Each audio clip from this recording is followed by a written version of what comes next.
Hello, hello. Check. Testing. Can you hear me? Oh, you're on fire, brother. You Cheers. know, you know how this goes. All the fuck ups are behind us now. We're good to go. Oh, What's cheers, going on, guys. everybody? What is up? Tom, that better be vodka.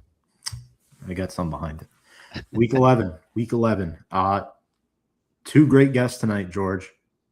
Really excited to talk about this one. We've got two-time Super Bowl champions. They both played an awesome position, and I want to shout out to you again. You are the straw that stirs the drink. Me and Reggie. Me and Reggie.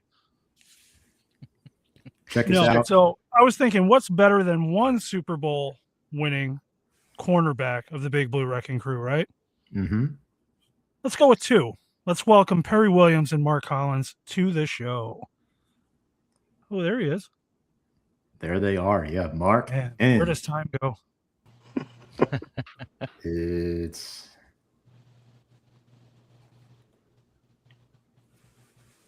What is welcome, going on, guys? gentlemen.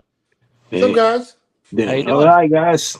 What's happening? Got my man with me tonight. I got the MC Hammer. I got him, the one and only. If it's another, it's a phony. MC. He's the real Having deal. audio problems. Oh, you got some bro. I can't hear Can you hear anybody. Can you I hear hear- us? George, I hear you. Can Tom, you I hear don't me? hear you. Mark, you there? You got me? Mark, you got me? Nick, You got me?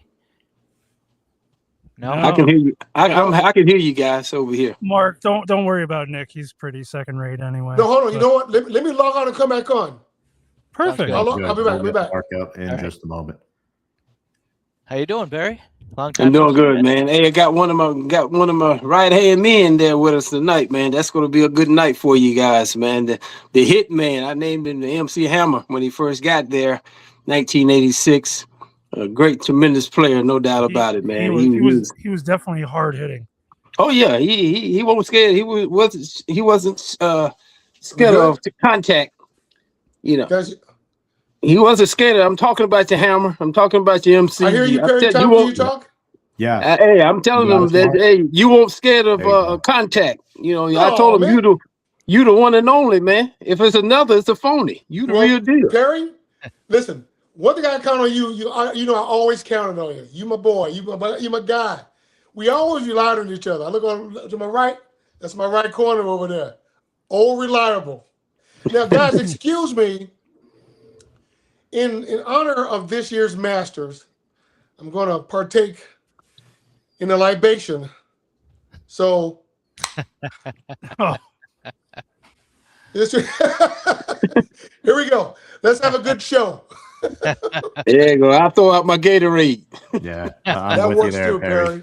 No, Perry's our reliable boy.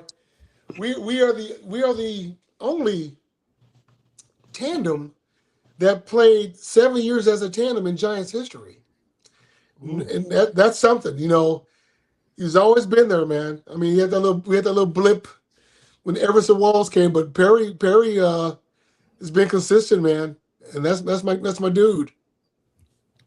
That is awesome.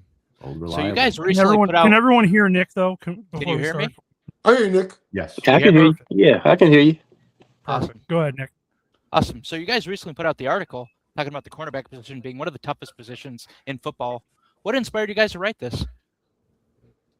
Go ahead, Perry.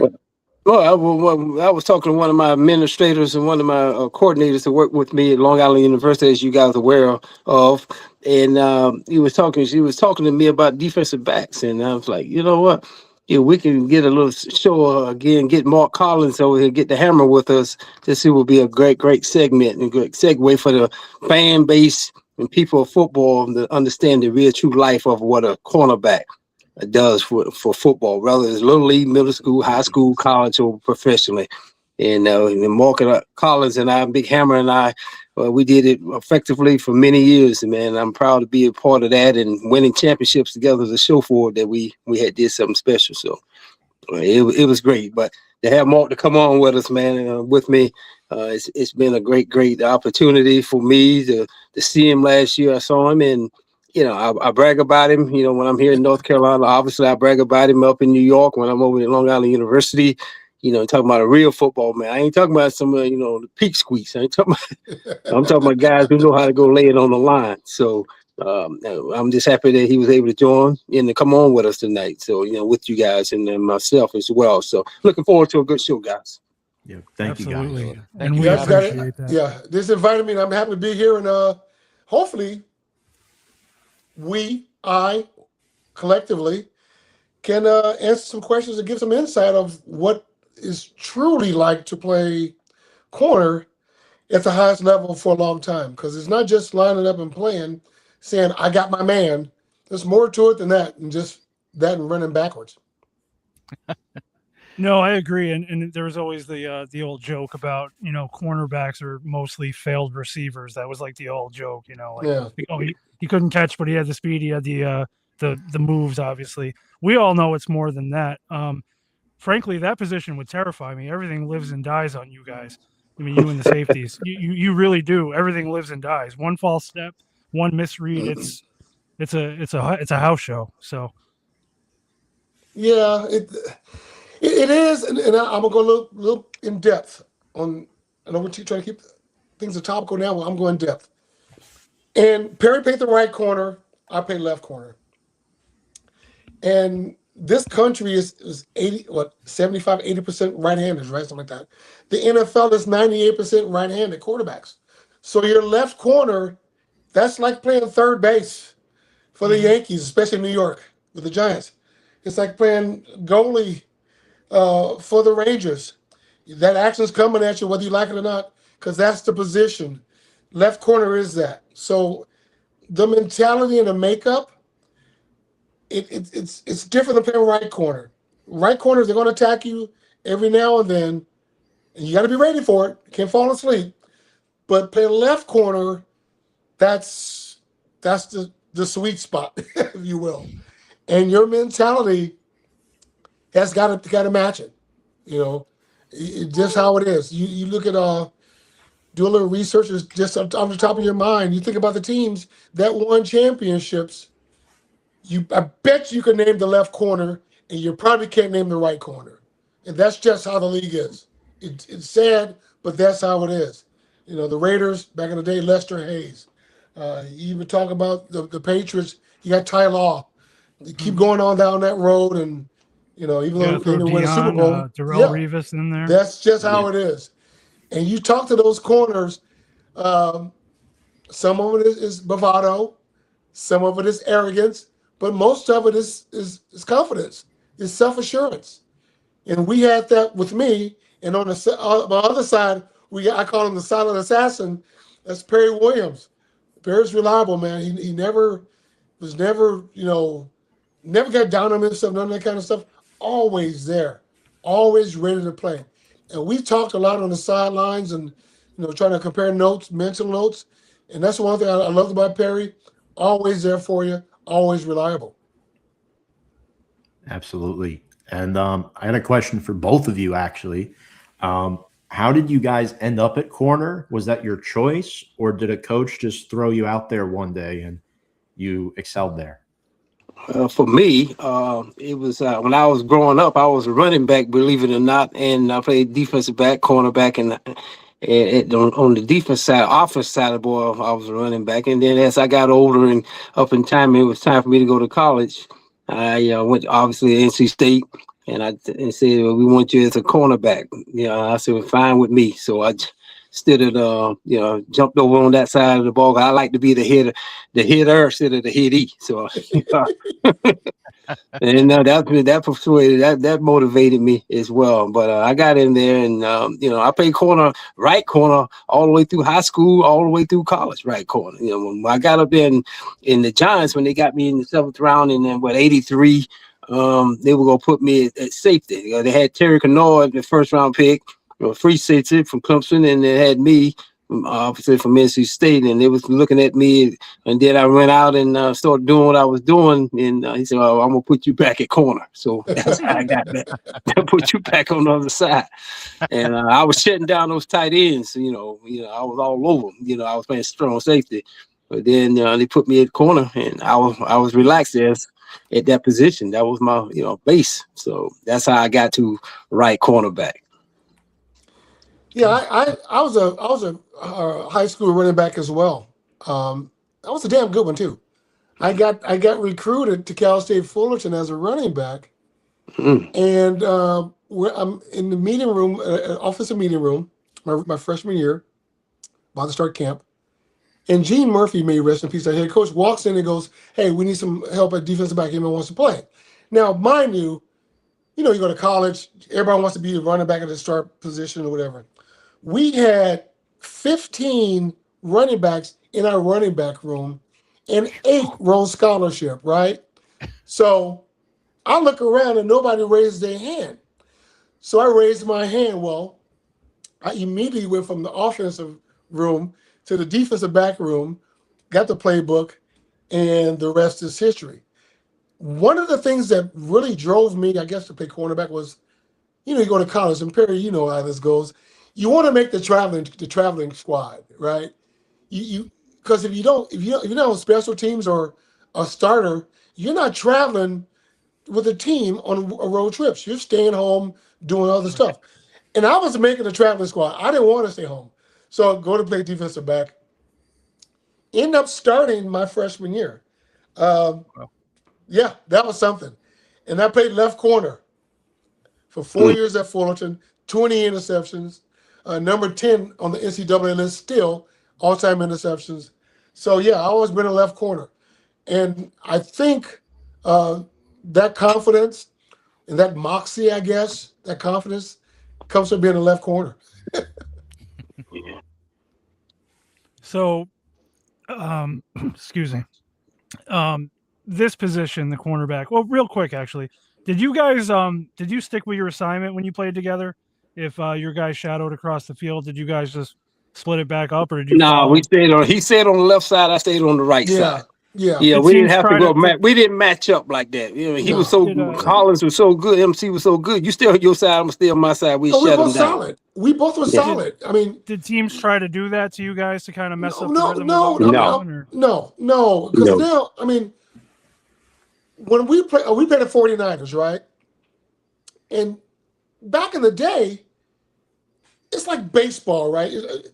If you got a fastball and there's a fastball hitter, why would a fastball pitcher throw a curveball? That's not my deal. You want to go match it. You want to match up your best against our best. So we play in San Francisco, and if Jerry's on the right side, I'm on the left corner. He's on the offensive right.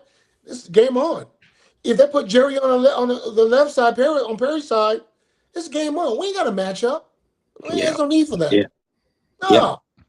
We were I knew it's it's more of a modern way of thinking in the game, but I just didn't know if that happened, if they tried to do it just to see what you guys would do. We lined up and kicked people's ass. That's what we did. That's right. That was perfect it. answer. No, that was it. That's the bottom line. Perfect. That whole defense was terrifying to begin with. I mean, yeah, well, it was, if I've said before, it was dominating. We used the term, I use this word sometimes, subjugated. We subjugated people. We used to conquer, we destroyed them. We tried to demolish them, and then look at them and say things, wink at them or shake their hand and, but my thing was you're playing with guys like Mark Collins and all the rest of the guys I've talked about before with LT and Banksy and Leonard and go on with them. And then, on the offensive side of the ball, we had a bunch of guys who wanted to play ball. That's the bottom line. Yeah. We've got guys who knew how to play the game and wanted to play the game. We wanted to win. Some guys who's worried about the money, so we go get you. Damn it, win, you'll get your money. Just win. That's all. And especially in New York.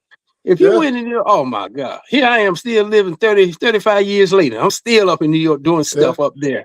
Because people are associated with winners. They don't want to be associated with losers. It's hard to say that. That's a fact, man. I don't want to play no damn dud. It's either you a stud or a dud, And so my thing is, we get the job done. And I trusted Mark Collins. He got in the league. When we first got here, I said, this guy, he got a little something about him. And then as time went on, I found out that he had that killer instinct in him. I said, now I got a chance to do something now. Because I got me a killer assassin on one side of me, and I'm going to just try to destroy them when they come over on my side. So, that was the one thing. That's the one thing that I put emphasis on. I want to be with guys that I trust.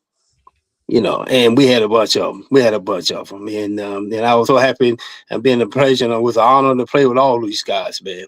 Regardless of what I do, my key was to contribute to the team, to help the guys, and we try to win games. Because when you win, man, everybody love you. When you lose, they stick their nose up at you. So, I didn't want to be called garbage or trash. I know. Oh, this guy suck. This guy suck. What? Man, I ain't about that. I'm about winning, man. Yeah. Now the players are on annual bad teams, and they still hold out for more money. Think about that. Sir Lawrence. That's Sir Lawrence. Ooh, I didn't want to name drop, but That's the league. Oh my God. Sorry. That's the league. That's the league. But what can you do? I'll say this. I'm gonna piggyback a little bit. We won Super Bowls, and there is no. I've been monetizing my two Super Bowl wins for the last 40 years. You can monetize that, and I'll go one step further. I played 13 years, played for 3 other different teams outside the Giants. There is no place better to win than winning in New York. I'm telling you, I've been around a lot of teams. I've talked to a lot of players, but if you win there with that team, whether the Giants, we're talking about Giants, you win the Yankees. Knicks ain't not so much. They just haven't done something in a long time. But if you win in New York, this special. And that's globally. I did radio and TV. I did TV work in London for Sky Sports. I got invited there because, I think I look good. I speak well. But I played with the Giants. That carries a lot of weight. There's nothing like winning in New York. I would say this. It just seems better. Maybe just me, but when the Giants are in the Super Bowl or playoffs, I think the NFL likes it more. I think the league runs a little bit better when you got the Giants in there. That's how I feel about it. But I wish they'd make our schedule a little easier. The last few years have been brutal. That's out of my control. That there. You're not wrong. They didn't really take care of us in the schedule department for wanting us to be in the Super Bowl, but I do agree with what you're saying. Well, I mean, okay. When we talk about the schedule, it's always bothered me. It's like every team in the league is good. Really, it's not the flipping SEC or Mountain West, whatever. Every team is good. Every time, 100%. So I just hate when people, it's a tough schedule. Every team is flipping good. Stop acting like you're playing, in a Mountain West or SEC or whatever. Every team is good. You got to play the schedule that you got. Just flip and win. That's all you got to do. Because the worst team on your schedule could still come and kick your ass.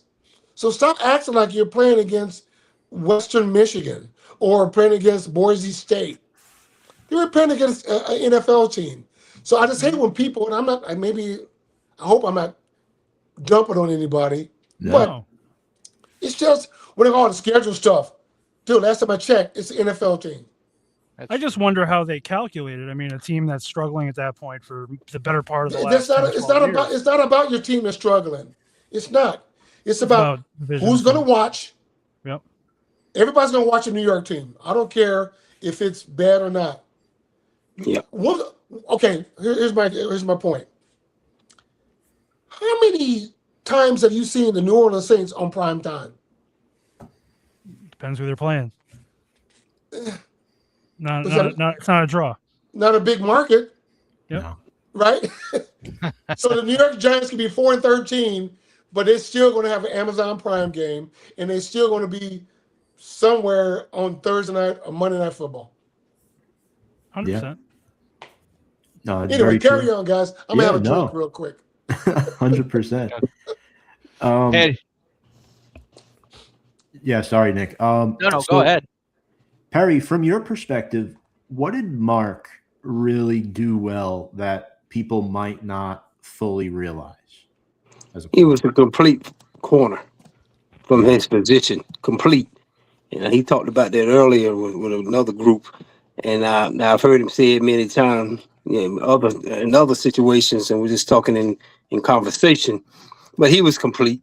And what I mean by complete, hell, he could tackle, he could run with the best of them, And the most important thing that he had about him that I would say, I call him the P word, not the P word you think I might be talking about. Yeah. He had the P word of pride. He had pride. That's what I admired about him. And that son of a bitch wasn't gonna let nothing get him down. Hey, we're gonna make a mistake. Hey, we're gonna come back fighting again, and vice versa with me. Hey, it's a 60-minute game. Hey, we got to keep playing. Short-term memory. And we make a mistake. We make a mistake full speed. Okay, let's go again. That's the mentality you got to have as a defensive back. And you're gonna go up there with your tail between your legs. Or I thought he would do this. I thought, no, you ain't thought nothing. Go get the damn job done. That's it. There you go. Bottom line. That's it. I mean, you don't have to be Einstein and know the theory of relativity. You know what I'm saying? Did it help you guys too with how badass you guys were from front to back on that defense? I mean, there was really no soft spot, if you will. Yeah. Does that help? Yeah, I played with confidence. Like, hey, I got Collins, I got Terry Kennard, I got Kenny Hill, Thrill Hill, got LT, I got Harry Carson, I got Pepper Johnson, I got Curtis McGriff, I got Jim Burt, I got Leonard Marshall. Hell, you can't help but play with confidence. That was my point. I think I'd feel. And then I got the damn guy named the coach named Bill Belichick, the defensive guru, the genius. If it's such word as genius for football, then he's one of them. In my opinion, it's always been that way. And we had big tuna fish. We had Parcells. He bopping around. The hell, he ought to have had a lot of smiles and skin and ear to year. Because he he had some players. We want to go quit. We might go down. You might get us every now and then, but it wasn't gonna be no consistent basis. I got my ass kicked in my first year. I really didn't play then, but I was on the scout squad. But the point is, 3-12-1 unacceptable. I ain't going on 3-12-1s no more. That's it for me. That was the attitude I came in with. 84, 85, and then college. MC came in 86, and the way we went. Now I got me some players. Send them. Them. I call them the chicken eaters. Send them chicken eaters home. I want me some real players with me. So, Mark, same question in regards to Perry. Yeah, his consistency was really paramount, and I'll expand on that. When you make it to this league, you've done something that a lot of people can't do. But to stay in this league, that's something. So what I saw in Perry, his study habits, his consistency of always being at the right place at the right time, being accountable. It was never a pattern of going up and down, or play 2 good games, have 3 bad games, play 2 good games. Never. It was always consistent. And when you see that, when I saw that in him, it was game on. So now we feed off each other. I got to match his consistency. And that's on the back end of defensive backs, going with corners. And there's a whole other topic I get in later on if you want to. We have time. Yeah. But that marries with our pass rush. But to make it work, we got to talk to each other. We got to see what we're doing. So that's what I saw.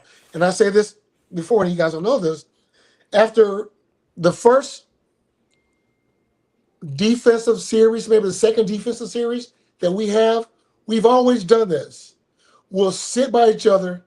We ask each other, hey, P-Dub, MC, what are you doing over there? What that receiver doing to you? We just compare mental notes. What are you doing to you? That's what really good, consistent defensive backs do. Instead of not telling you what they're doing or what your receiver's doing. So Perry's, we always been that way. His consistency, his attention to detail, not going in the tank kind of stuff. Mm-hmm. That's what I loved about playing with him. And that's what he brought to the table. His accountability, not only to himself, but to his rank and file, to the players he's playing with, to the Giants fans. That's key, and that's what some people don't understand. Fan wise, they just see, oh, he got beat, oh, this guy got beat, oh, this guy's garbage. Oh no, dude. Sometimes what people don't realize, and they should, those receivers get a check too. They get paid as well. So you can't stop everything. But Perry's consistency, I just try to match it, and that's all we try to do. Yeah. Yeah, I mean, it's wild. The idea that one mistake can turn into 6 points and a great play really goes unnoticed on the field. I mean, from your perspective, what makes a position so mentally demanding? Just one little slip can change the cost of the game. Well, we answer that, guys, and jump out the gate with that with Mark. You know, he can follow up on it. It's short-term memory. You got to learn how to have that. You know, in playing, especially cornerback. In my opinion, you got to have a short-term memory. You got to have the other thing I call about the theory, or I talk about the self-determination theory. When you got to go through all hell and back or whatever you're going through, and what you got to be mentally tough to fight through the adversity, because you're gonna have adversity. You're not gonna be the way you want to be all the time. You know, and Mark was talking about, MC is talking about, you know, we sitting down and collaborating about, you know, what's happening on your side. You know, what is he doing with, and vice versa, telling, hey, this is what I think, and we, you know, just go out there and execute. I play. It's called confidence. We play with confidence. Yeah, you know, that's the part. You know, some of these guys go out there and have a great game today, and then, like Mark was saying, you know, then the next game have a nice little game, and then they go in the tank for a month. Where you at, man? What you doing? So, You know, when you're looking in the stand, looking for your girlfriend. I mean, what you doing, man? You're looking for your mama seats. So I mean, tell me. I mean, what's happening? You know, it's play ball. Just play ball. That's it, man. And, you know, I had guys like him with me. You know, we all know about, you know, LT, great player and all of this and that. Great, wonderful player. No doubt about it. But hell, you know, he couldn't play the game by himself. He needed more Collins. He needed Perry Williams. 100%. He needed them corners. They can go out there and jam these damn guys. You know, and go out there and play with, you know, with the mindset of, you know, I'm going to get the job done. Never quit. Jerry Rice, I'm gonna give you a quick story on Jerry Rice. Jerry Rice and we obviously Mark Collins and I, you know, we had some great games against them, and they, you know, a couple of times got us. Okay, but I remember, you know, one of the game we was playing, and Jerry Rice had a habit of, you know, if the ball wasn't coming in, he pretended he was going like a 9 route or a go route. He'd go full speed down the field. Hell, I'm going full speed with it. You know, I'm on, you know, zero coverage or man to man, you know, what we call, and he had a habit of running back to the huddle. Hell, he didn't know. Hell, I ran track too at one point. I'll run back to the huddle too. When he got in the huddle and looked in the huddle to look at our defense, I'm standing there looking back at him like I'm still here, big man. I ain't going nowhere. I might not physically or mentally talk about it. You never heard me, or Mark will tell you that. You know, Collins will tell you. I wasn't really a vocal talker like that on the field, but I was just looking at it. I got, you know, and my thing was, he was trying to get guys to see if you were tired of, you know, bending over or your hands on your hip. Now I'm looking right at you, big man. Don't worry about it. I'm still here. I didn't have to physically say anything, mentally or physical or more, you know, anything about, you know, this or that. I didn't say a word. I just did. Art Monk was the same way.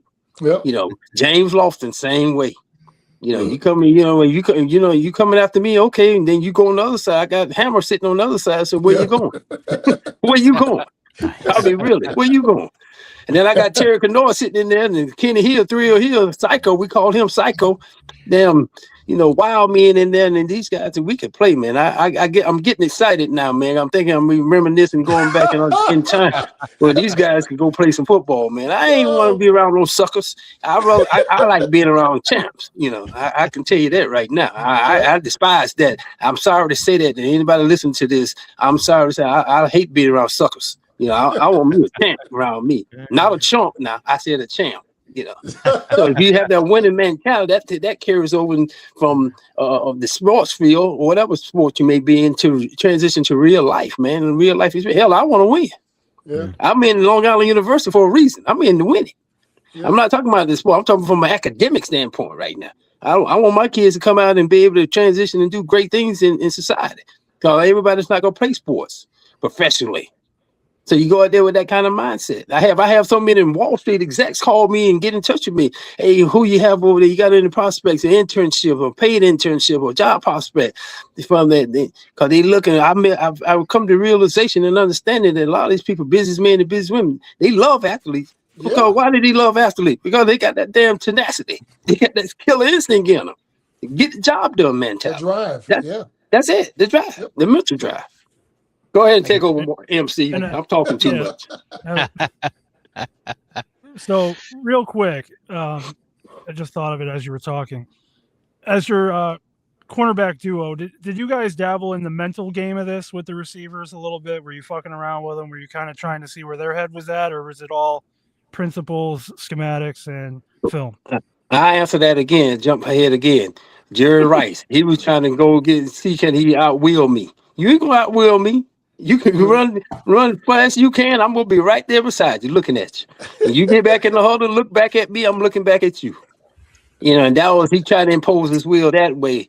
You know, great player, no doubt about that. Mhm. But you know, he tried to impose actual shit talking, he tried to impose his will on us. He had a hard day. You know, because Yeah. I know MC, you go on his side, he gonna try to knock your damn head off. So Yeah. I already knew that. So I- you What know, about you, Mark? Did you dabble in the mental games a little bit? No, I just played the best I could within the confines of the defense. Now, I had a little leeway to do some things. Our cover 2, our cover 1, or cover 0 with no safety. We can. I know I can't speak for Perry, but I had some leeway. I can press bail. I can quick jam. I can play cover, a soft cover 2. I do a lot of stuff. Belichick gave me some leeway to do some stuff, and which was great because by doing stuff like that, I could throw receivers off. We're not just lining up in a basic coverage where the quarterback can say, okay, it's man coverage, okay, it's cover 2, okay, it's 0. Can you just stand it with our foot in cement? So I moved more than Perry did. I was up and back. I was press bail, press, go cover Right. 2, stop, quick jam. I do a lot of stuff. So your By scheme was doing a little stuff more like exotic. that, yeah. By doing stuff like that, I have more tools in my tool chest, tool belt, that I could throw people off. Because my job at left corner was to keep not only 2 people off the same wavelength, but 3, the offensive coordinator. So if I'm moving a lot and they don't know what the hell I'm doing, press bail, cover 2, cover 3, whatever, and our safeties worked in unison. Perry moved, so we all moved. They knew what the hell we were doing. So I didn't really talk a lot. I didn't talk at all. I just did my job and kept those guys off the same page. One of the stories that really solidifies what I'm saying is true, that's factual. Joe Montana was my teammate in Kansas City. And we're about to go to Japan and play a preseason game against the Vikings over in Japan. So me and Joe were at the airport in Kansas City, about to board the plane. Let's have a beer. So we drink a beer. He goes, I got to tell you something. He goes, Mark, Jerry hates you. And I said, yeah, okay. Well, that means I did my job. He goes, yeah, he just couldn't get a beat on you to beat you. I said, well, that just solidified my story that what I'm saying is that's what I did. So that was never talk. And Jerry's a fantastic player. We're friends. So no animosity, nothing like that. Oh, yeah. But that's what I No, always but- wanted to do, move around. So yeah, That's I don't think he awesome. was a fan of Perry either, though. no, 6 foot 2 corner staying stride for stride with him. we played Staring well at- against San Francisco. We played very well. We just did. You know, it's all about matchups. It's all about matchups even in today's league. Who can match up with who? Now, the question earlier you asked, George, was did we match up? No, we didn't, because we were solid all the way around. Now in today's NFL, they try to move the receiver. They try to find the duck, right? The duck on the pond, right? Mm-hmm. Well, because the league got some ducks out there who can't cover. But we didn't have no ducks. We were all solid. yeah. Yeah. And Mark, you were known for tight man coverage, big game turnovers. You talk about San Francisco, but the Super Bowl against the Broncos. I think it was you, right? You had that critical pick in the game. That What was did you- Elvis. That was Elvis. That was Elvis. That was Elvis. What happened that game? Patterson. Quick story. I won't take up some period of time to talk. Yeah. Quick. I was mad because I wanted to start that Super Bowl. I want to go on an introduction or whatever. I was pissed for maybe 15 seconds because I already knew that during the practice that Elvis was going to start. But you know, it was what it was. But being a team player, it was not a big deal. The funny part about that is I end up starting anyway because our defensive set, I don't know if you remember this, Perry, our defensive set was a dime package. I started that game like at a middle safety because Denver ran a lot of dig routes. So I missed out on being on the introduction part of it, but end up starting the game as a middle safety to a point. I thought it's kind of cool. That is pretty cool. Oh yeah. So how did you guys deal with pass interference? My opinion, in the modern game, it's a little bit more heavy. I think receivers and quarterbacks look for the PI call, especially on the big bombs, 3rd and short, 3rd and long, whatever shot they're going to take. Did you guys ever feel like it was not fair for you guys? It was hard to balance playing your position with contact and being draw on a penalty. Yeah, well, and for me, the answer to that is, you know, when I got in there in '83, man, they had this jam technique, man. You could jam them all over the field. Yeah. And the guys, you know, I think the NFL, the league officers and offensive aspect of it was like, hey, man, we got to get these guys open. We got to get some stuff going and get this, you know, the numbers on the scoreboard. You know, the fan engagement aspect of it. But I enjoyed the fact that you know, you hit the jam technique and you go 5 yards, then you got to run with them, and it wasn't a real big deal for them. But I like the fact when I first got in the league that you could just jam the guy all over the field as much as you wanted to. And but that changed with the system. You know, don't touch them. You know, let them go ahead and run and get into their route. You know, whatever they was going to run that particular route or whatever. Again, you know. The game is hard, man, guys. You know, it's a hard game as it is, physical and mentally, and you're going through the experiences that you're going through. But you got to be consistent. As Mark was saying, I appreciate him saying that, being consistent, and that's the key. You know, you can be great today, all-star today, and next year you become a bum all of a sudden. You know, how did that work? So I always believed in trying to be consistent, and more importantly, if I always said I want to be ready for my guys. I train like hell. I will come down south, North Carolina, train for training camp, and just make sure I'm ready to go. Cause you know, you got to be able to run too. Now, when you're a defensive back, you got to be you're on the horse all the time. You know, you got to be able to go get it when it's time to go get it. So I made sure I came there, you know, ready to go, fired up, and I was accountable. You know, accountability. All these guys I had with me, they depended on me.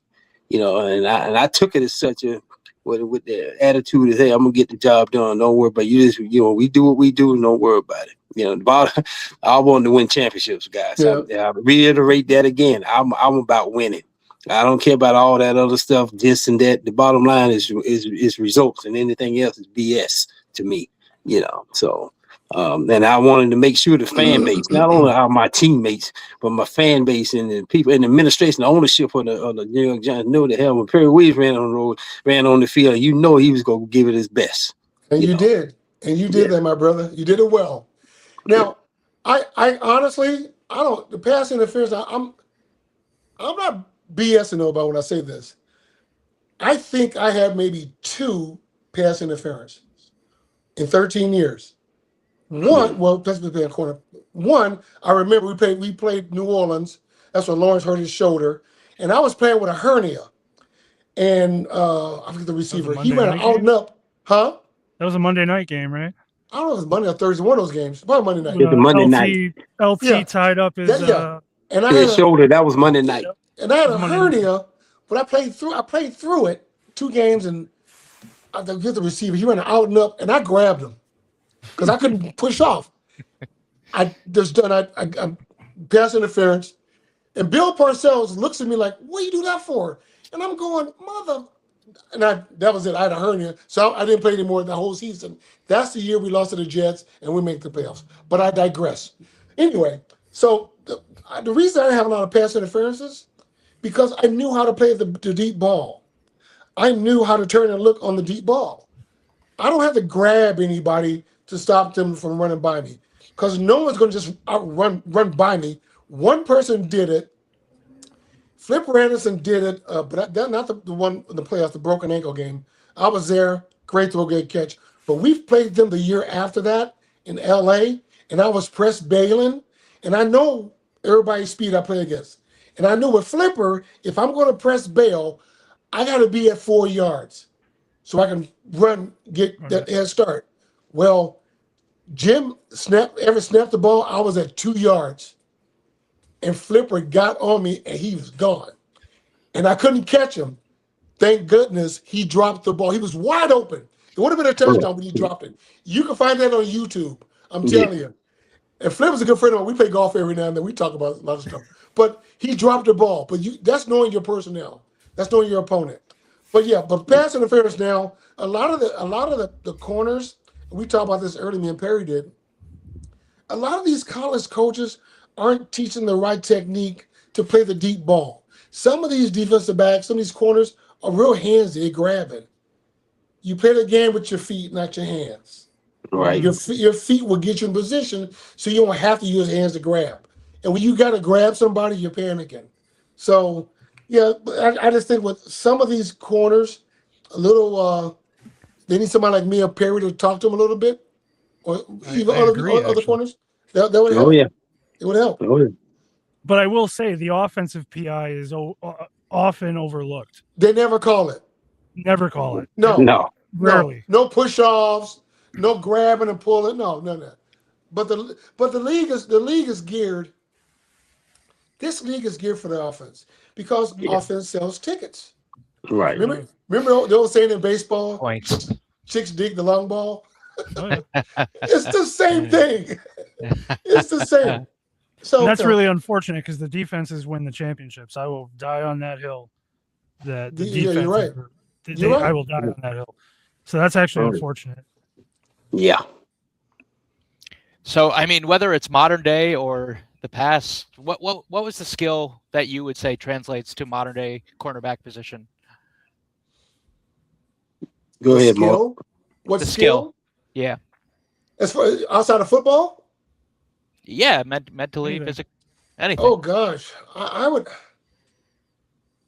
venture to say golf, just on the middle part, because especially at corner, because it's just you, and you got to try to incorporate the pass rush from a Michael Strahan, a Lawrence Taylor, Jim Byrd, or Carl Banks. You got to try to factor that part in to help you manage your technique, because at corner you're really by yourself.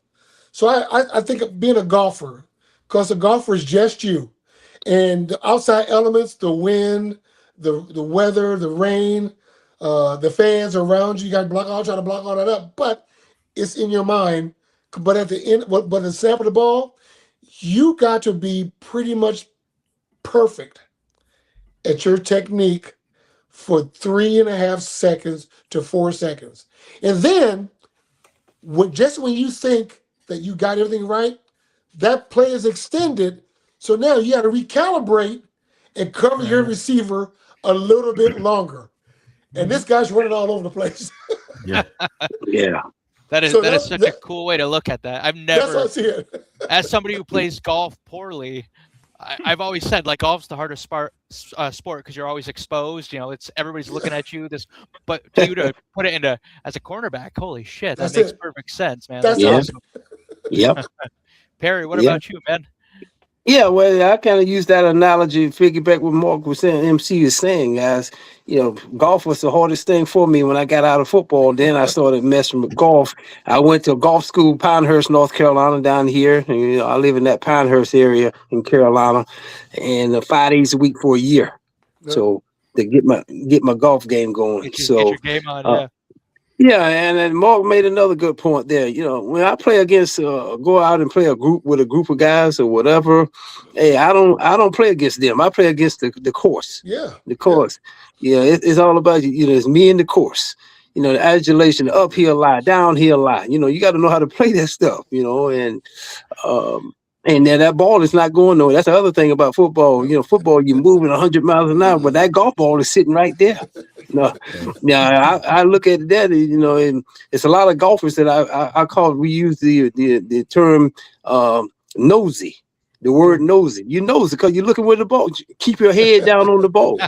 You know, trying to be or we play what they call military golf. I know you guys know about that. Left, right, left, right. You know, I'm trying to play golf to stay consistent, and that would be a good word for me. And MC say about me as a football player, but consistency is important for me in the golf course. Hell, you could be shooting an 80 today, or 79, or 77, whatever the case is. And the next day you shoot a 97. How's that? And you still on the same golf course you played yesterday. Yeah. Now, what is that? You're talking from a mental, social, emotional mindset. Why is that? You know, so it's the concentration level, and that's what MC is talking about. You got to learn how to concentrate and be able to hold that consistently. You can't be up and down. You can't be erratic. You got to be able to be on. You're not going to be perfect every single time. Now, you know that's not going to be the case. But make sure you got more positive than you do negatives. And that's how I look at it. Yeah, great. That's awesome. You know, and I'm gonna go a little bit more in depth when I say this. You can tell a mark of a great player based on how long they played. This is what I'm thinking, and maybe you agree. A guy, we're talking football in this term. If a player's playing football for 3 or 4 years, and that player was great for 3 and 4 years, you'll say that guy was a great football player for a short period of time. But you could tell the mark of a great player based on how long they played, how long they started as a starter. So you go as a starter, longevity, consistency.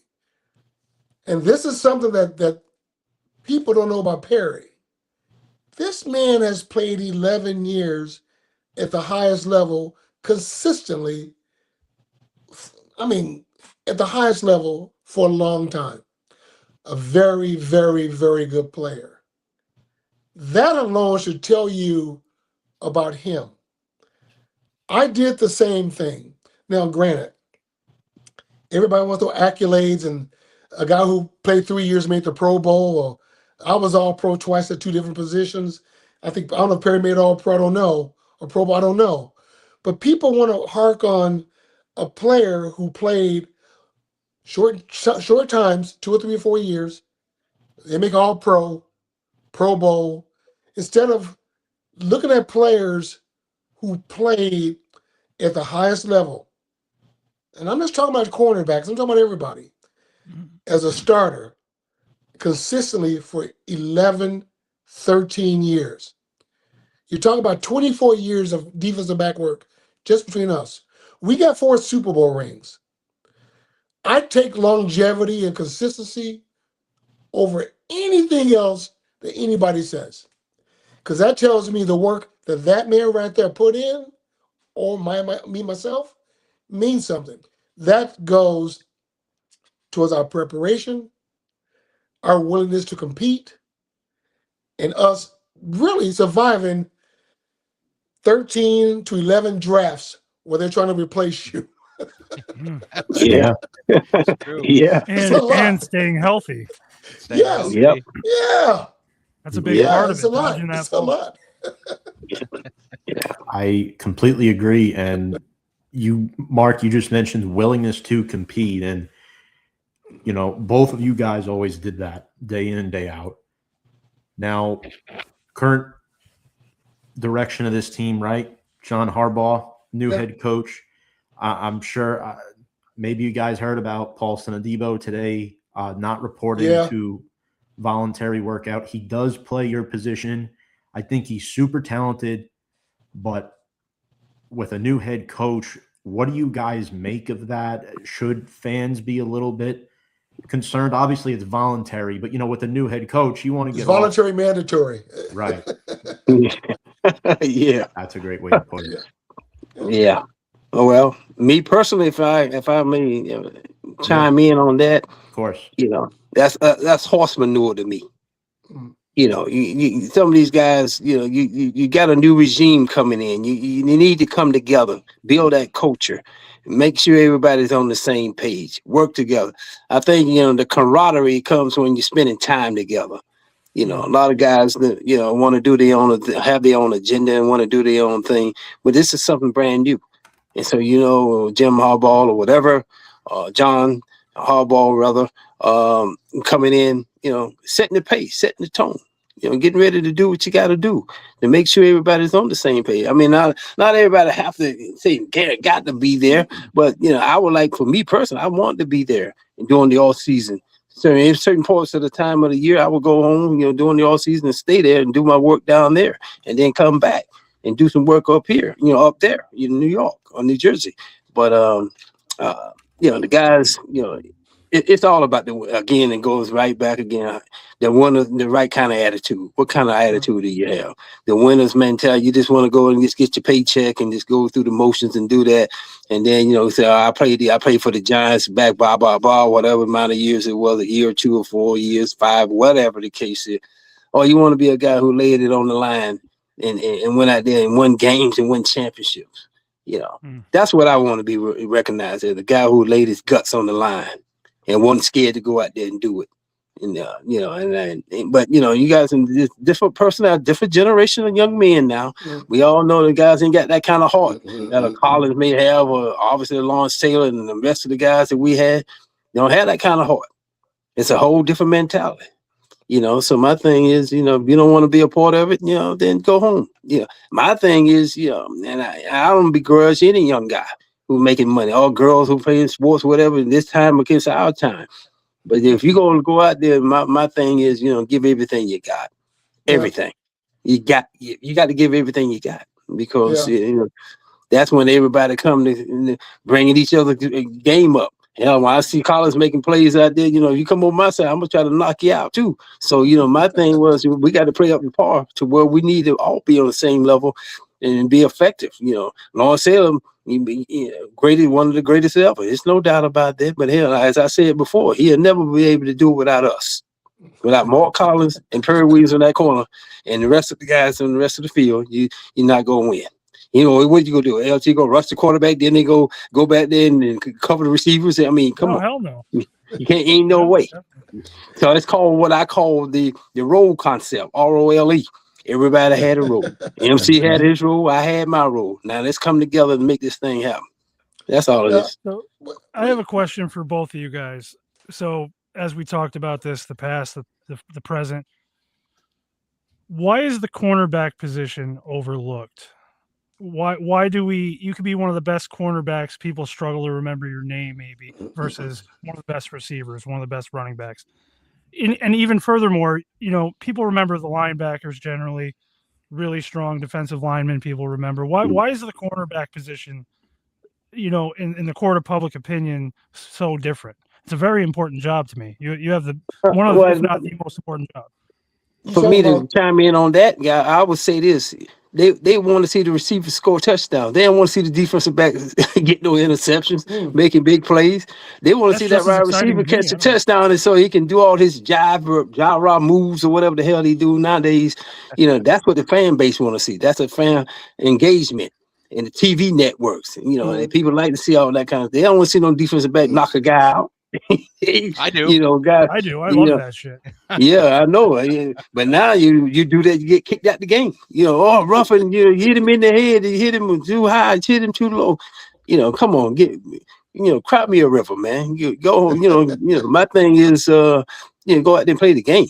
And so, I just think that's part of what's happening out there. I have nothing against, any of these young guys out there playing the game, but if you go play the game the right way. And go out there and lay it on the line. I mean, that's all I know. Guys, I may have said this before, but you guys, listen, I won some championship, state championship in high school. I won ACC college championship. I won Super Bowl. I think I know a little bit about sports and about football, especially, and being around guys that we were talking about with MC here and the rest of the guys on not on a 1 or 2 or 3 or 4, 5 years span. I'm talking about for a long, almost a decade. Mark Collins and I were together 7, 8 years together. That's like going to college twice. 4 years and then 4. Some of us did go to college twice. Yeah. But go ahead, guys. Go ahead. That's enough of me chiming in. Mark, what about you? Let me go back to the Paulson and Debo thing first. We spoke on that on my Giants Squad show with Patricia Tria and Jay Berman. Airs Tuesday and Thursday, 1 p.m. Eastern on the Locked In Sports Channel. Anyway, YouTube. Nice.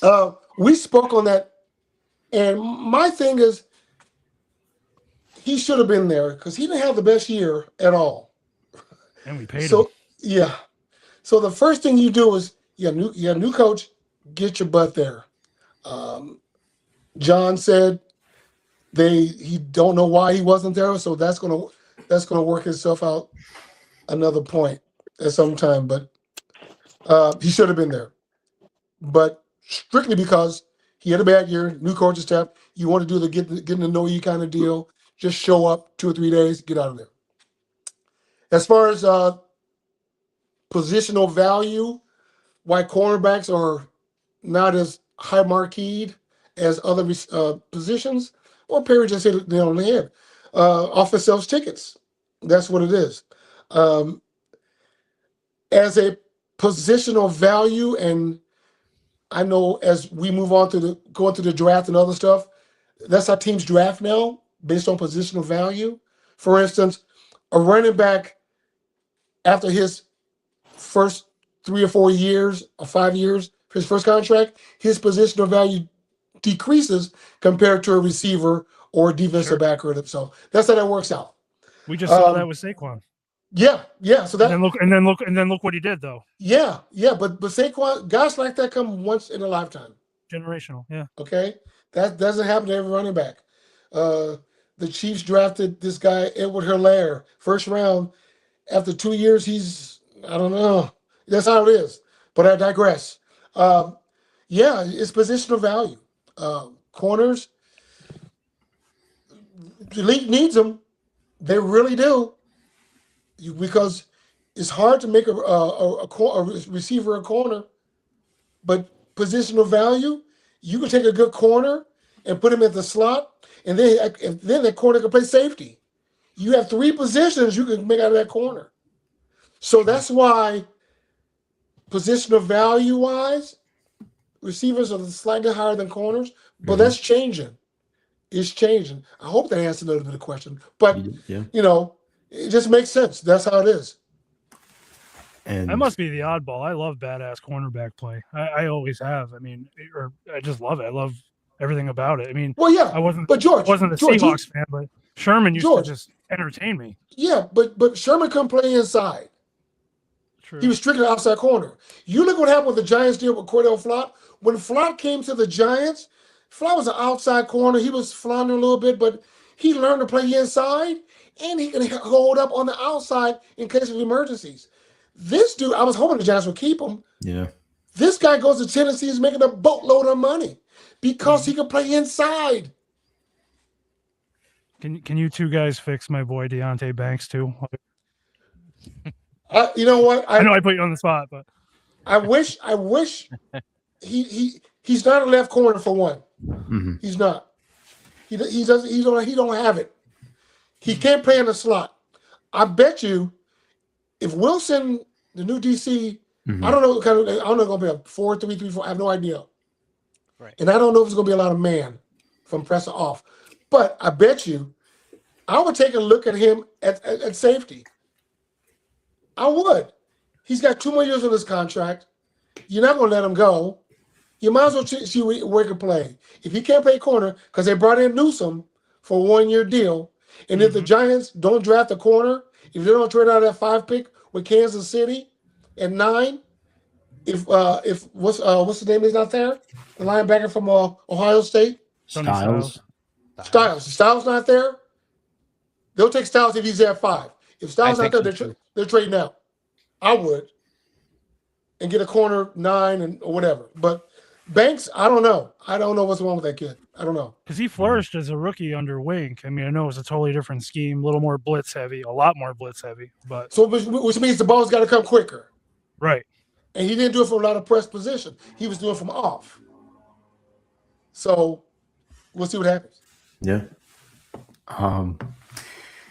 What do you guys hope people take away from that article and your message about the position? That's crazy. Perry's article. And what do you hope they remember most about that specific story? Well, yeah, more importantly, with that is to know that dynamics of what the position is for us, whatever the position is, but for defensive backs, man, you're living in a situation that's like, do or die. It's either you do it or you die. Make In a or break. split second. You got a split second. You got to be able to implement. And you got to be able to execute. Implement, execute. You got to be on the drop of a dime. Be able to gather your thoughts and react. Reaction. So it's a combination of things from not only the physicality but from the mental aspect of it. A lot of guys, that have it and don't have it. Well, it seems to be going on now. Don't have it because you got to have your mindset. The mind over matter aspect of it, and I think that's where it is. The mental toughness comes in because you gotta have a special mindset to go out there and do what Will was doing for those years in Mark 13 or 11 years of doing each and every day. It's a grind. I always use that term to a lot of young men and young women. You got to grind to shine. And if you're not willing to go into the grind, that's the problem. You're not willing to go to the grind. You just want to go and get the accolades right off the bat, look pretty and look cute and all that kind of stuff. And look at your girlfriend in the stadium and in stands. But the thing is, you got to go out there and compete compete on the highest level and consistently. And then that's part of the stuff that as a defensive back, cornerback, and that tenacity like Collins had, it's no secret about that, man. This guy was a great player, and I enjoyed working with him, because I knew that, hey, I got a chance to win. That's a bad feeling when you go out there, you look on the other side of the field, you see a guy like, I don't know what that other guy go do over there. I'm kind of, this guy's a little suspect to me. What this guy go do? I ain't gonna call no names, but we had a couple of them. I was like, so oh that is Lord. a real thing. Yeah, Harry You look Uppercut, across the Collins, line but of Mark scrimmage did well. and He you got Collins got, MT got hurt, one time or two. I ain't gonna say, man, get your ass well. I need you back out there. Like, oh fuck. Yeah. George is here today. Oh no. Not you, George. I think I could have Not played you, on George. that defense somewhere. Oh, not me. Okay. No, not you. one thing about corner that I check, and Perry may concur. When you play corner, you got to own it. And when my sons were playing corner, and I talk about technique, I said, everybody can play. You got the physical attributes to play corner, but you got to embrace it and own it. You got to own everything that comes with it. You got to own the good, the bad, the giving up, the touchdown, the Flipper Anderson on a broken angle. You got to own it. You got to own the Jerry Rice touch. You got to own it. And you cannot sink in a level of depression. So what I mean by own it. Yeah, that happened. Embrace the smell and the pain, because that gets you out of it to go to another level. If you don't own it and embrace it and say that'll never happen again, it will happen again and again and again, and you'll be working at Walmart.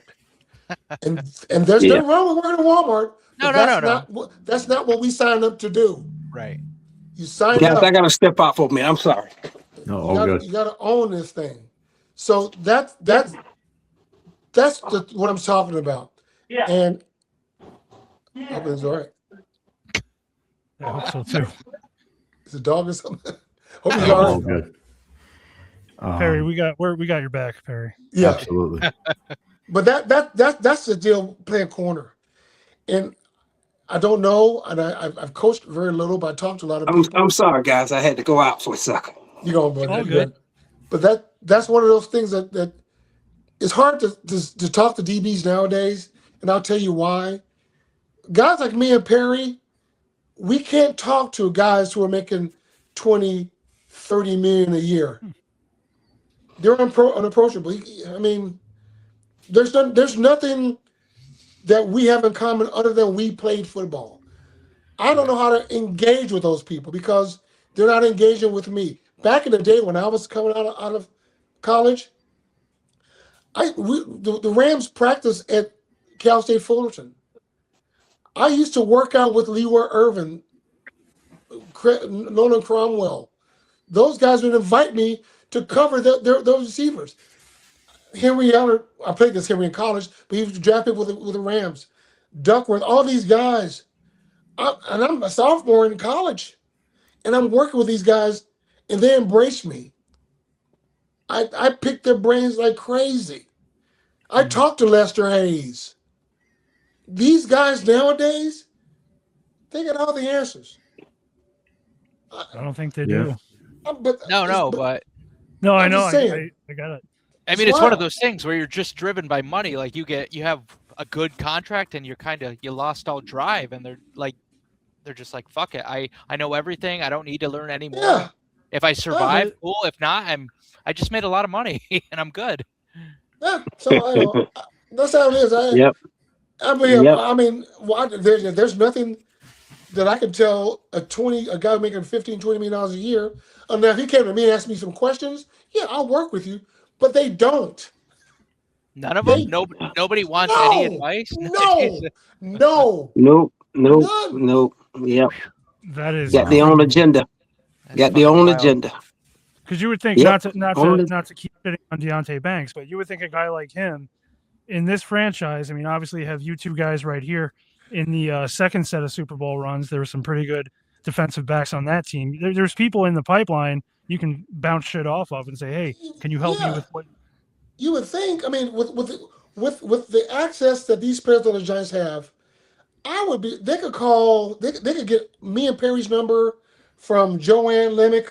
They could give from anybody else. Hey, you know what? Or if some of these guys live in North Carolina, some of them in California, or some of the guys live in Kansas or Missouri. Hey, Mark, you know what? I don't know you, but I got your number from so-and-so and so-and-so. I'm going to be in town. Can I come and talk to you? Right. Yeah, I couldn't agree more. It's crazy to just watch. Yeah. It's called complacency. They're complacent. Get the money and then sit like because they're getting paid regardless of their output. That's right. That's what I mean. Yeah, that too, guys. But if I know a guy with 11 years experience in the NFL who's living in my state and I have access to him, or I know a guy and won 2 Super Bowls, and I know another guy who is going to be in California or in Kansas, Missouri, and I'm going to be in that area, and I have access to him through the team that I played for, and I don't utilize it, you're a dumbass. You are. Because I know I would do it in a heartbeat. If I was an actor, right? Let's say I was a struggling actor, and I had access to talk to Denzel Washington. And man, I know Denzel's going to be on the West Coast or in New York, and we went to the same school, and I have access to talk to him, and I don't utilize that. What kind of fool am I? Yeah. It's crazy. And I mean, you guys have a lot of fans, I just want to say. That's why, Perry, we brought you on, and Mark, we brought you on. We do have a couple comments we want to bring up to you guys. True Yankees fan says, fast ass Perry Williams from NC State, our fastest DB back in the day. So great to see him doing good because he is New York Giants royalty and was a huge part of our first 2, he meant to say, Super Bowl wins. Yeah. Thank you. Crazy. Tell him thank you. Whoever that guy is, thank you very much, sir. I appreciate it. Absolutely. Go Yankees. Yeah. You hear that, Tom? Go Yankees. Yeah, Tom. Go Yankees, buddy. I live in Queens. I have a Giants Mets pass. Oh, dude. Don't get me talking baseball. Don't get me talking baseball. Going to pay all that money. Yeah, He has a Mets podcast too. It's just on very late at night. I don't, guys. Don't worry. I'm not. Yeah. Good thing. We talked about Deontay Banks before, but yeah, that's a good comment as well. Yeah, he can. He can make it. It all depends on what kind of what coverages they run.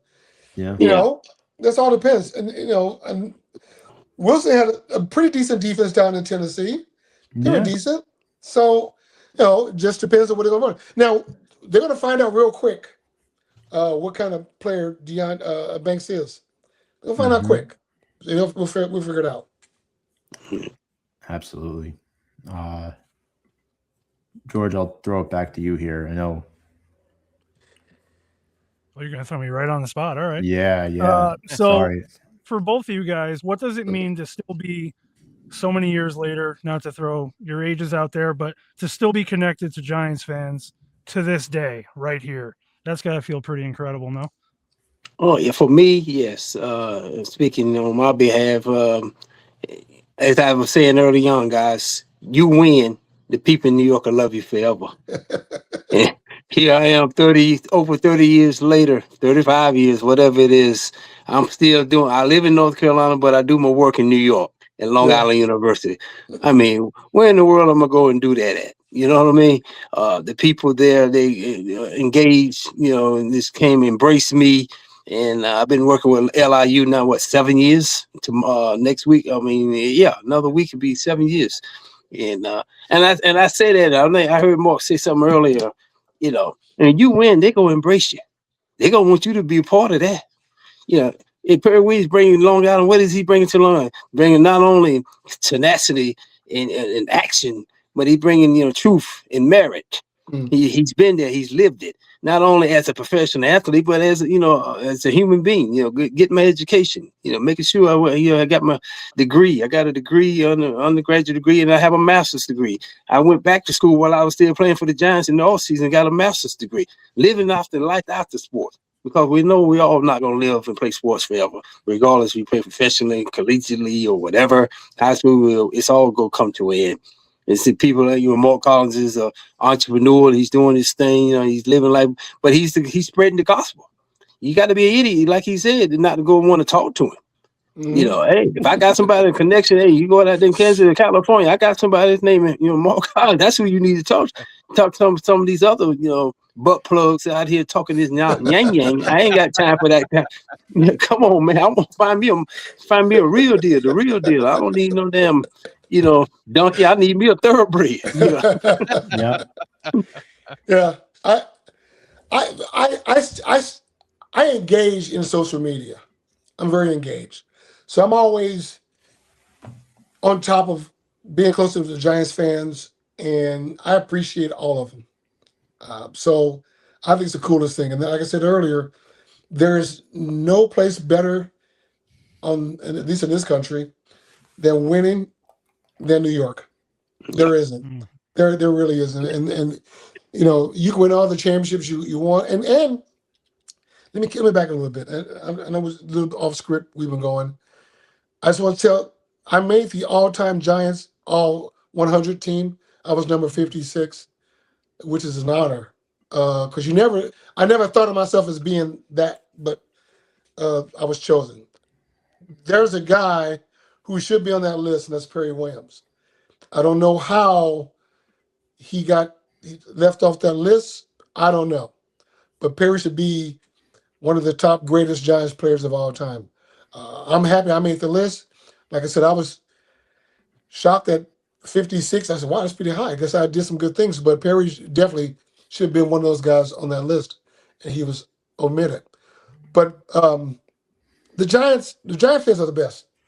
I played in Kansas City, Green Bay, and Seattle.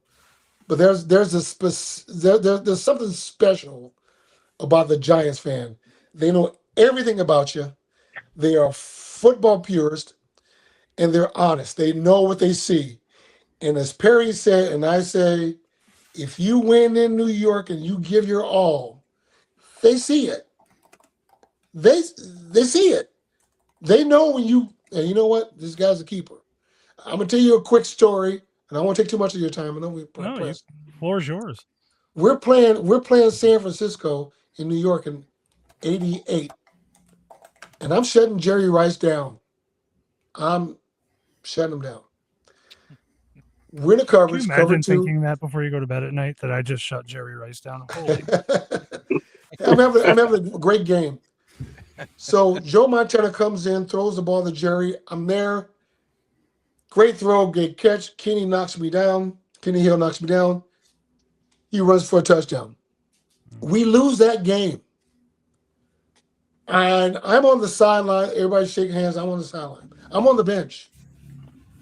And I sat on that bench running the whole game, technique-wise, play-by-play in my mind. For it seemed like 20, 30 minutes.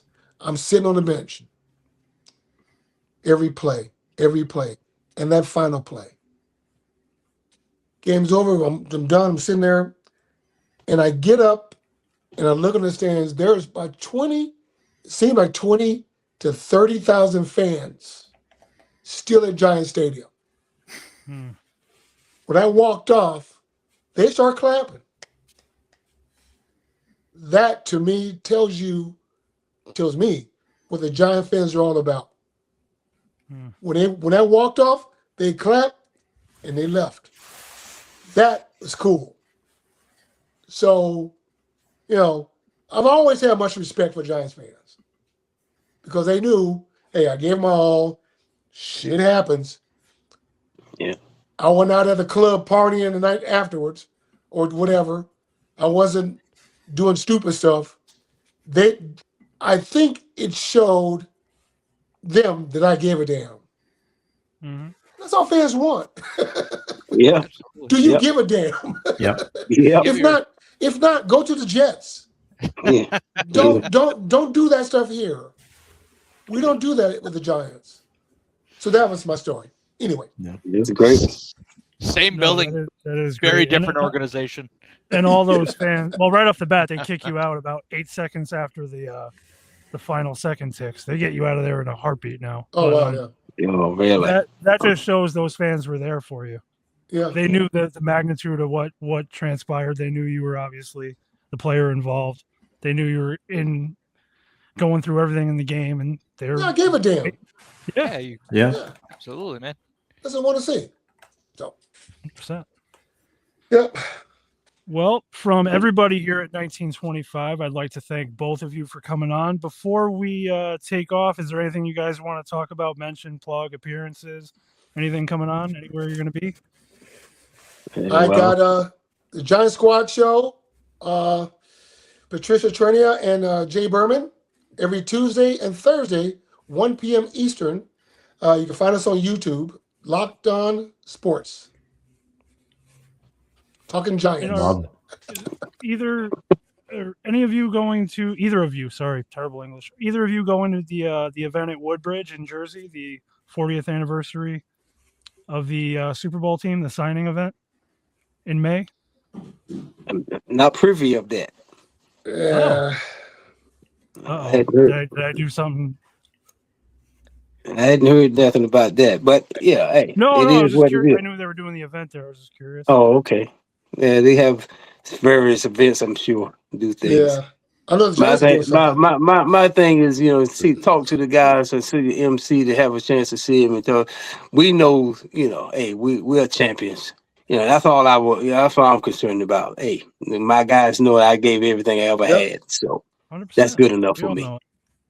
You guys are awesome. We appreciate you both and your time. A lot of great stories. I wasn't alive to see you guys play, but I watched a lot on VHS tapes. I watched a lot. So Go to YouTube. Because not on YouTube. Absolutely. Yeah. Thanks, All right, Mark. guys. Thanks, All Perry. right, guys. Appreciate you It's guys. been a Thanks a great lot. pleasure. Appreciate it. Peace. Thank you, guys. Later. Thank you. Later. Thank you. Yeah. That was Perry Williams and Mark Collins of the New York Giants, 2-time Super Bowl champs. Badass did. cornerbacks. Boom. Badass. Fucking awesome. Badass Cool interview. They were badass. I mean, People don't realize. I don't know. Modern fans. Perry Williams was 6'2", Fucking monster, dude. and he had track level speed. Yeah. That has to be terrifying when you are Terrifying. a 5'8", 5'9", maybe 6 foot tall receiver. This guy's Six- just as fast as you.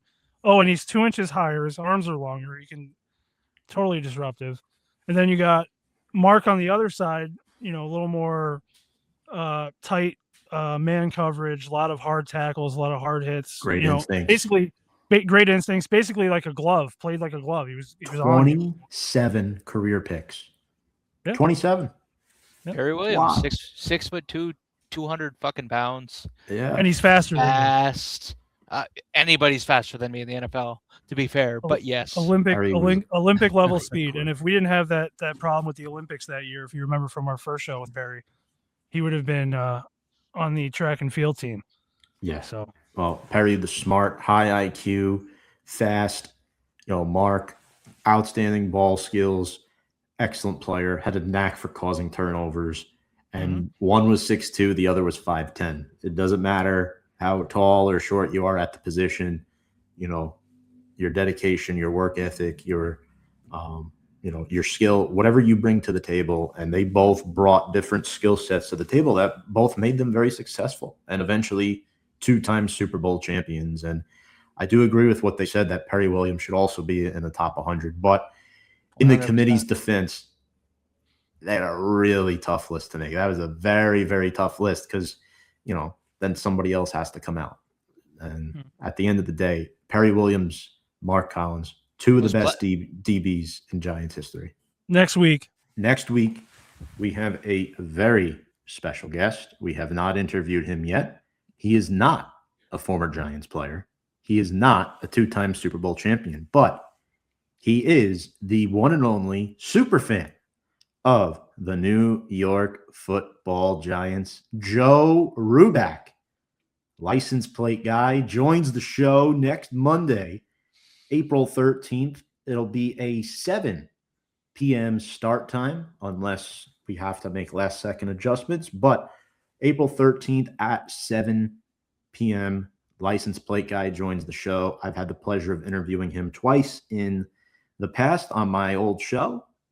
Guys, what do you think of this guest reveal? strap the fuck in. strap in, man. And I'm going to be honest with you, I love 7 p.m. 7 p.m. is a good time. Me and George, we're not getting any younger. It's like it's 9:34 right now. That's pretty late. That's pretty late in the 40-year-old man world. Tom, you'll get there someday, but I support it. Yeah, license plate guy, he'll be great. We'll have a lot of fun. We'll have a lot to discuss. That'll roll us right into the draft. Yeah. Right into the draft. And then It's I'll gonna be- tease something else. There might be something on the horizon. I'm not gonna Yeah. jinx myself, but You shouldn't. Yeah. no, Well, that's what you got to this do. You gotta let special people know. plan is not confirmed. This No, I got you. I'm just not saying, keep confirmed your yet, eyes, George, right? keep It's your a- eyes and ears open. Pay That's what we attention. call it. That's what we call a cliffhanger, folks. Pay attention. If you want to check out our replay of tonight's episode with Mark Collins and Perry Williams, make sure you check us out on all of our social media on Please do. YouTube at 1925 Podcast Big Blue, on Facebook and Instagram as well at 1925 The New York Giants Podcast. You had to fucking do it. You made it so far in this show, and it's like you knew you were gonna set that up for the last hour, just to dig me. You know what Correct. this fan base needs? It A needs drink? a reason to believe. Yes, a reason to believe. Make sure to go check out that book by Gary Reasons, the guest we had on 2 weeks ago. One of 4 former Giants players we've had on the podcast now, by the way. And if you haven't read the book yet, I suggest you do. It's a phenomenal read. Gary, phenomenal guest. Anything else, George? No, I think we're good, right? LPG next week, 7 p.m. Be there. Next Monday. LPG next Monday. We're going to 7 be covering p.m.. the draft. 7 p.m. different start time. We're going to flood it all over our socials. I'm excited for that. Excited and Hell yeah. scared at the same time. But Tudo, we miss you. Chaudhry, get fucked. Anything else? Cheers. Cheers. Fuck the Cowboys. Cheers, guys. Thank you, guys.